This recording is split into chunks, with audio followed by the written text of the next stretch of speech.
When my family would visit my grandparents when I was only 5 to 8 years old, I was convinced that I'd see an outline of a person standing in the basement doorway at nighttime. Like, totally 100% sure there was a figure standing there, only it was much too dark to make out any of the features, and it definitely was not any of my family members. The figure was much too tall. Everyone else would be asleep on their guest beds, and I'd be lying there in the darkness, unable to move, because I was so afraid.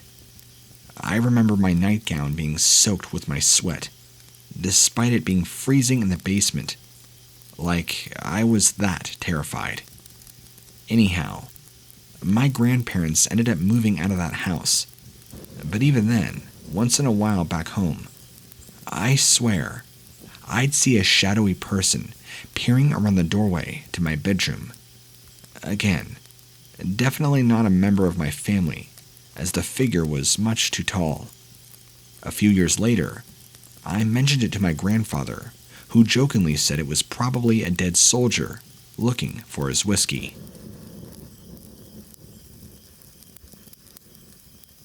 When I was a teenager, probably 16, I began developing really bad insomnia. Our house at the time had 2 stories and a basement, and was just on over 2 acres of land. So, close to the neighbors, but far enough away that there wasn't much neighboring. It was dark outside, and the lighting from their house was far enough away. One night, I was home alone with my younger brother, while my parents and youngest brother were at a hospital with my dad, who at the time had just had surgery. My brother was asleep, and I was just starting to go to sleep, around 3 or 4 in the morning, when suddenly I heard heavy footsteps downstairs, and somebody walking back and forth. Naturally, I thought somebody had just broken in, and I was terrified. I determined that if I remained quiet, whomever broke in would just take some stuff from the main floor. We didn't have many valuables, and leave without risking waking anybody up. When day came, it turned out everything was fine, and nothing was taken. There was no trace of any intruder. Eventually, I got it over a month, and about a month or 2 later, I heard it again, and again, and again, always between the hours of 2 a.m. and 4 a.m., and always on the floor below me. My family doubted me because of the insomnia and my general sleep deprivation. One night, I was up really late with my mother, and we both heard it together. Not only that, but this time it was on the same floor as us. She just said, "No way. That's just Dad. I'll go look." When she came back, she looked surprised and informed me Dad was fast asleep.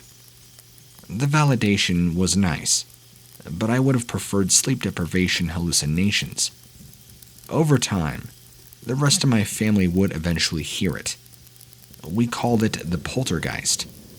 It was never malicious, but one day, we found one of our hammers bent backwards, which was very weird.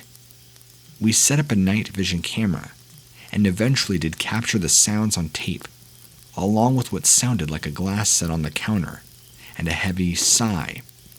Unfortunately, we accidentally and stupidly taped over it when recording the Super Bowl. Mom, in all of her brave glory, once heard it in the basement, and went down to tell it that it was dead, and to go towards the light. If I recall, we really didn't hear it after that.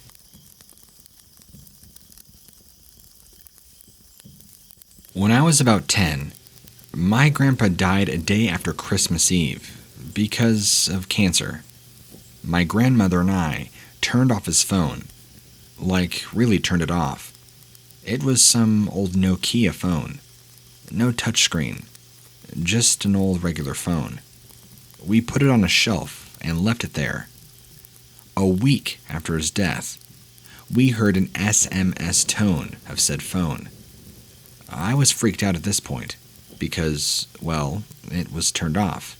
I knew it.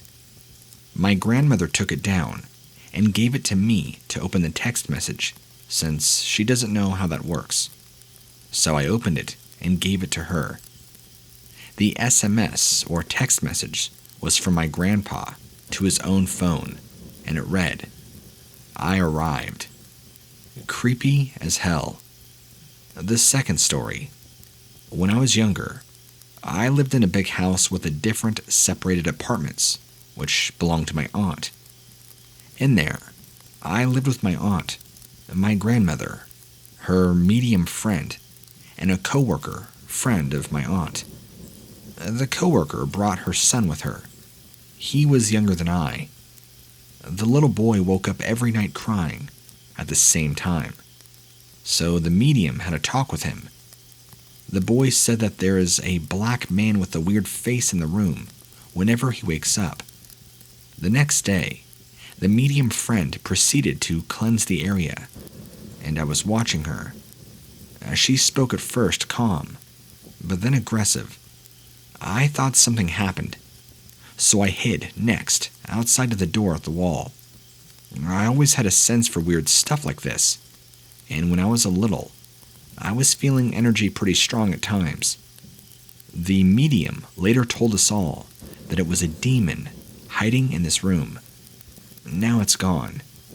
Since the cleansing, the boy slept normally and without any nightmares.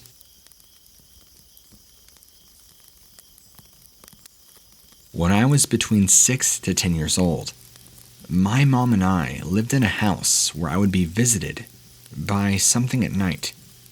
It would always be preceded by a dream where I would be looking at a book in the back seat of a car, and all of a sudden, the words would start bleeding down the page. Was it a dream, or was I awake? As I would come out of the dream, I could feel a presence coming into my bedroom and looking at me. I would be awake with my eyes closed, terrified at what it could possibly be. I often felt like it was menacing. Eventually, I would fall asleep. Sometimes, though, I would scream out loud, and my mom would come in with a broom, saying, "Where is it?" trying to calm my fears.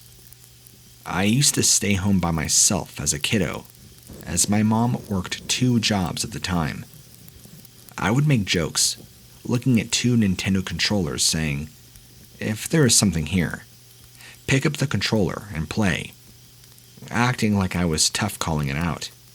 Of course, when I would do this, rest assured, it would be there that night.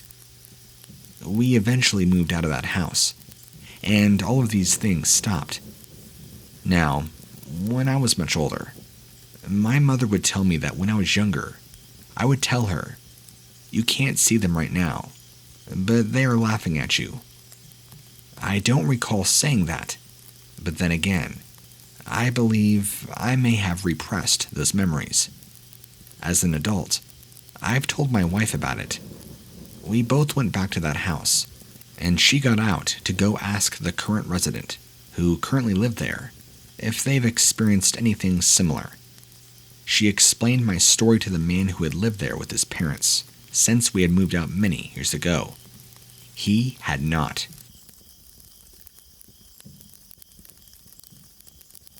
Well, once I got home from college, I started reading, and then went to bed. A normal night, I thought. So I dreamed that I'm drowning, and literally another person like me appeared in my dream. He just smiled at me and said, "You're going to die." Then I woke up, almost drowned. I wasn't breathing while I was sleeping, and I could not breathe through my mouth. I took a deep breath, went back to sleep. I literally could not stay awake, so I fell asleep immediately. Then I dreamed I was with a cousin in my room, and we were going to open the door. I couldn't reach the lock. He looked at me, smiled at me, told me, "You're going to die." I woke up again, and the procedure from before was repeated. I fell asleep again, and then in the dream, I'm with two friends, and I try to talk to them, but they wouldn't listen. Then they saw me, smiled, and said the same thing. You're going to die. I woke up again, but this time, I could not take a breath. I was literally not breathing. My entire body felt like it had tingles. You know, like when one foot falls asleep, only that it felt all over my body and hurt a lot. I also felt a loud ringing in my ears, as if my eardrums were going to break at any moment, and I also felt as if something was on top of me, and it would not let me move. I clarify, not so believing, but I was in panic. So, I thought of my loved ones, and that I cannot die yet. I mentally said, God, get this demon out of me. And this is where things get unreal. I felt my body contorting. I heard the cymbal sound loudly, and then a light came out of my body, and finally, I felt like somebody had pushed me hard in the middle of my chest, and I didn't feel anything else. I was able to breathe again through my mouth. I turned on the light in my room, and there was blood coming out of my nostrils. That night, I did not sleep, and I just thought okay, this is the reason why I could not breathe. And I did not give any more importance to the matter. I was trying to convince myself that I had dreamed everything. And when it was time to go to university, I undressed, got in the shower, looked between my chest, and I had a pretty thick cut there. Something deep, since there was still blood coming out. That's when I realized that had not been a dream. Listen, I don't know. Maybe somebody was playing a Ouija board that night with my soul. I'll never know for sure.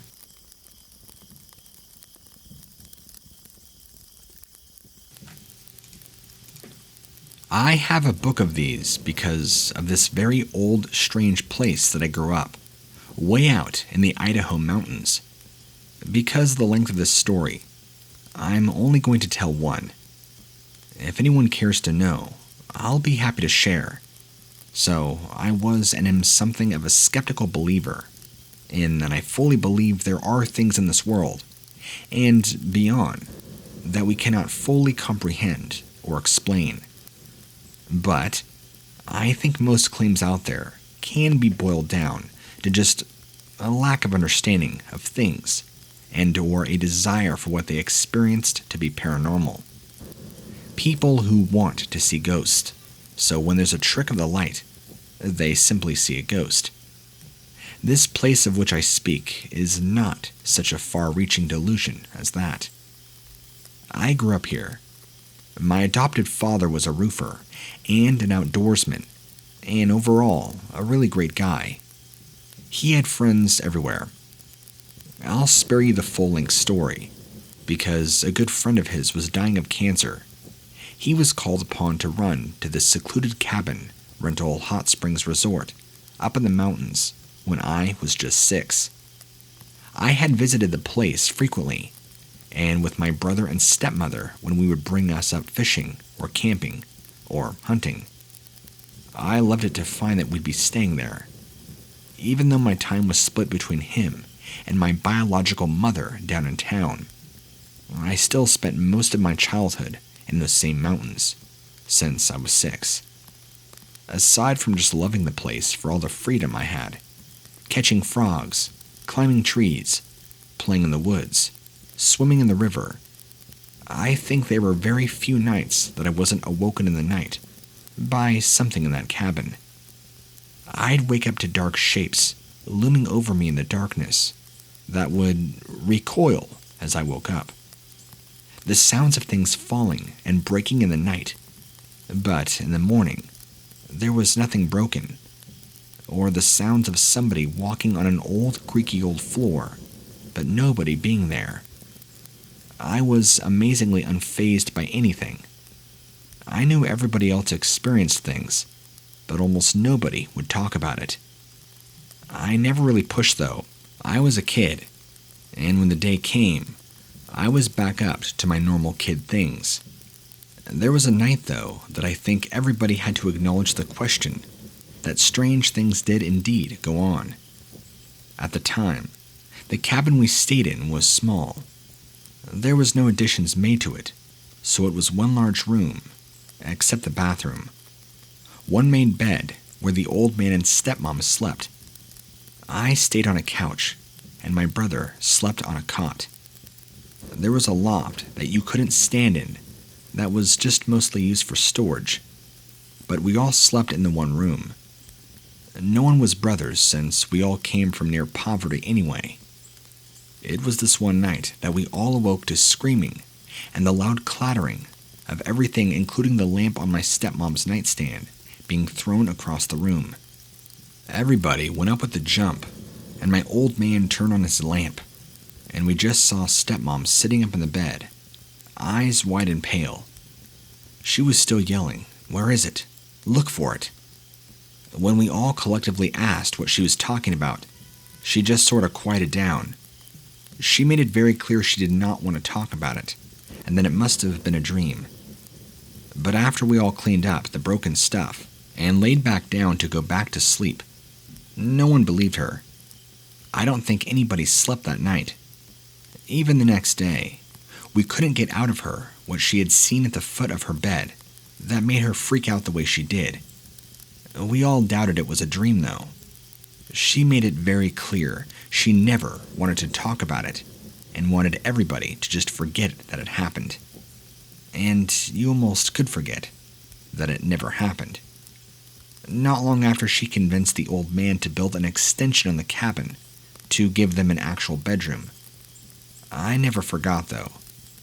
There was this glass angel figurine that stood about 1.5 feet tall that she had gotten at a yard sale years prior that sat across the room on the old box TV we had that was broken when she threw her lamp across the room at whatever it is she saw.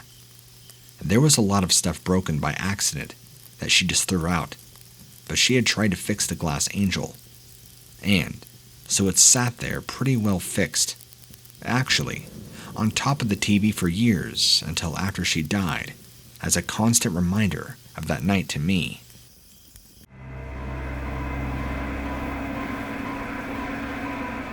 I should start off by saying I am 18, and I live with my parents and my dog.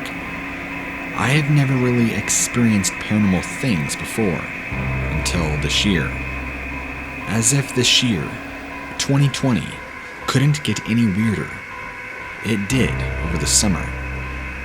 To give you some context, when you enter my room, straight ahead is my desk. When I'm at my desk, I'm facing the wall, so my door is behind me. One night, around 2 a.m, I was at my desk on FaceTime with my best friend. She was on my iPad, propped up against the wall, so she could see me and everything behind me. We were talking, and I was looking at myself through the little preview of yourself on FaceTime, when I saw a black figure appear at my door, linger for a few seconds, and then shift to the right, towards my bed and closet. I turned around, thinking I was bugging out, because it was late, and I had not been sleeping. I turn around, about to tell her what I saw, when she goes, "What was that?" I asked what she saw before I told her what I saw, and she described the exact same thing. She saw the same black spirit figure in almost the shape of a person, but not really, and then saw it shift to the right. At this point, I knew I wasn't bugging and started to freak out. This was the first time. The second time I didn't see it, but I felt it and heard it. I was once again at my desk, playing Among Us with my friends. I was on Discord, so I had my headphones on. It was around midnight, and my parents had already gone to bed, along with my dog who sleeps in their room. I was hearing footsteps, sort of like nails, scratching at my doors and walls. I didn't think too much of it, because I thought maybe my dog had gotten out of my parents' room, and figured my mom would come to get him. It stopped for a while, then it resumed, about 45 minutes after. It was getting louder, and the scratching was more persistent. I took off my headphones, listened carefully to the footsteps, clearly in my hallway, and opened my door. Nothing was there. I heard the scratching in the dining room now, and went and nothing. I checked my parents' room. Their door was closed completely, and everybody, including my dog, was knocked out. I asked in the morning if any of them had gotten up around that time, or if my dog had woken up, and they told me no. After that, I saw the figure, or spirit, I don't know what to call it, lingering in my room a few more times. Usually fast and from the corner of my room. One time, I saw it in the living room, shifting to the side, and then disappeared. But usually, it is at the end of my bed or next to my bed. But one day, it got really close. I was lying down on my side on my phone, facing the slammed closet, and it initially shifted when I first saw it.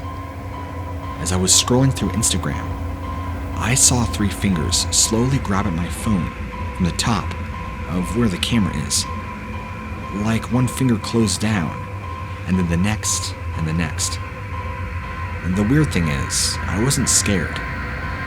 Like each time I had the experience with this spirit, I don't feel frightened. I moved and it dashed away. That was about 3 weeks ago now, and I haven't seen it since.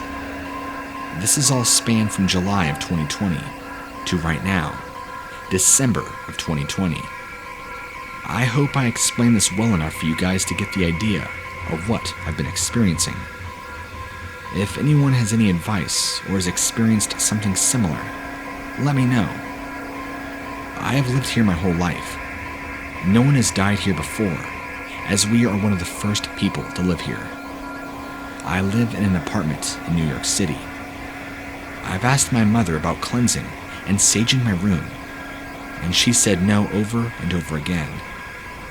I am the only one that has experienced this in my house.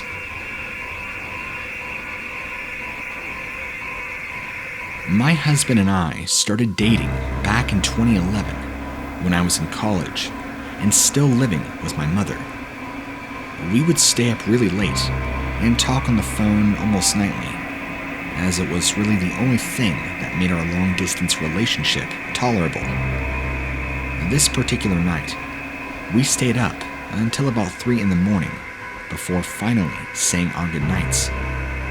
After hanging up, I changed into my PJs, opened my bedroom door to go down the hall and brush my teeth.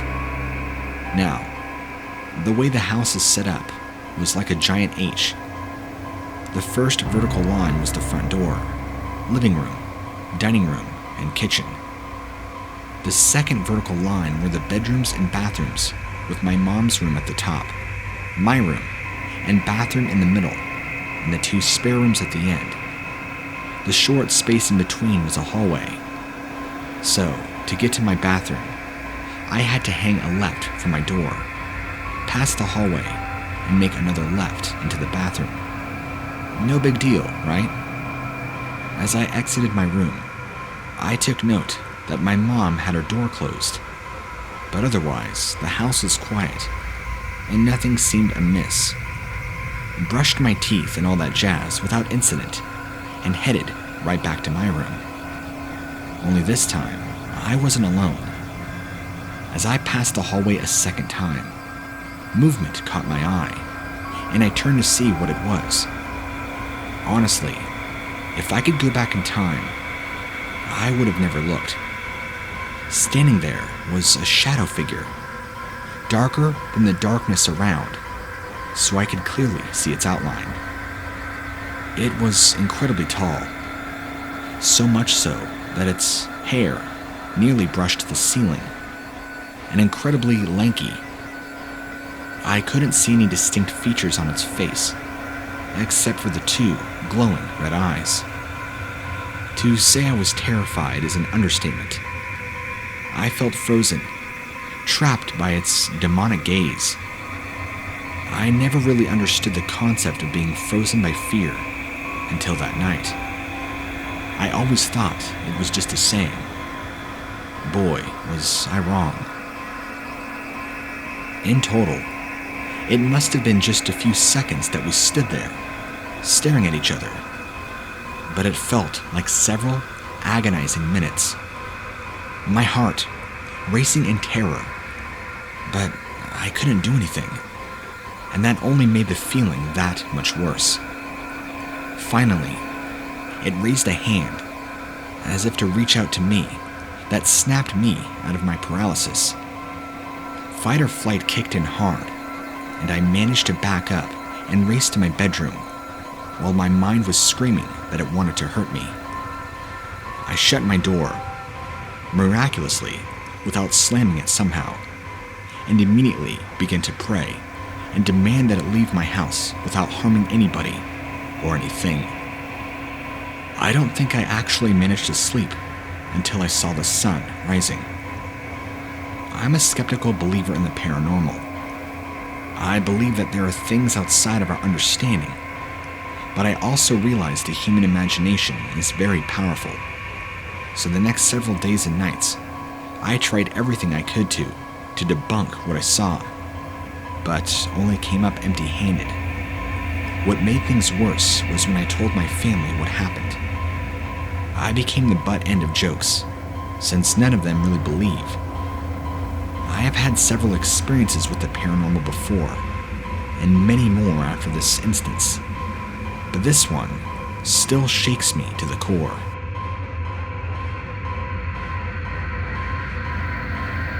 When I was a teenager, I was kicked out of my parents' house and never really lived there past 14. I did stay there periodically though. The first night I ever remember sleeping at my parents' new house, I slept on a pull-out bed in their living room.